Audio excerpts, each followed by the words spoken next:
ಇದ್ದಂಗೆ ಹೇಳ್ಬೇಕಲ್ಲ. ಈ ಬಿಜೆಪಿದವರು ಮೂರ್ಖರು. RSS ವಿರುದ್ಧ ಕೇಸ್ ಇದೆಯಾ ಇಲ್ಲ ಅಂತ ಕೇಳಿದರೆ ಇಲ್ಲ ಅಂತಾನೆ ಹೇಳಿದೀವಿ. ಯಾಕಿಲ್ಲ? ಯಾಕಂದ್ರೆ ಅವ್ರ ನೋಂದಣಿನೇ ಇಲ್ಲ. ಈಗ ನಾನು ಅದೇ ಹೇಳ್ತಾ ಇರೋದಲ್ಲ, ನೋಂದಣಿ ಮಾಡಿಸ್ಕೊಳ್ರಪ್ಪ, ಕಾನೂನಾತ್ಮಕವಾಗಿ ಬನ್ನಿ, come with the legal framework. ನೀವೇನು ಎಲ್ಲರಿಗಿಂತ ದೊಡ್ಡವರಲ್ಲ.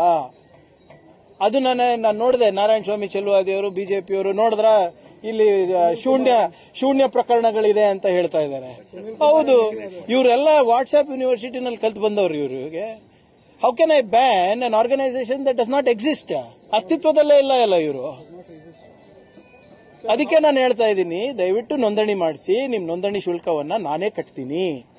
ನಾನು ನಿನ್ನೆ ಕೂಡ ಹೇಳಿದ್ದೀನಿ ಮಾಧ್ಯಮ ಸ್ನೇಹಿತರಿಗೆ, ಕರ್ನಾಟಕ ರಾಜ್ಯದಲ್ಲಿ ನೀವು ಎಷ್ಟು ಶಾಖಗಳಿವೆ ಎಲ್ಲಾನು ರಿಜಿಸ್ಟರ್ ಮಾಡಲಿಕ್ಕೆ ನಾನು ನನ್ನ ಶಾಸಕರ ಅನುದಾನದಿಂದ, ನನ್ನ ಸಂಬಳದಿಂದ ಕೊಡ್ತೀನಿ. ಬೇಕಾದ್ರೆ ನಮ್ದೇನಾದ್ರೂ ಒಂದು ಸ್ವಲ್ಪ ಏನಾದ್ರೂ ಬೇರೆ ಮಾರಾಟ ಮಾಡೋದು ಅದನ್ನೂ ಮಾಡ್ತೀನಿ ಬೇಕಿದ್ರೆ.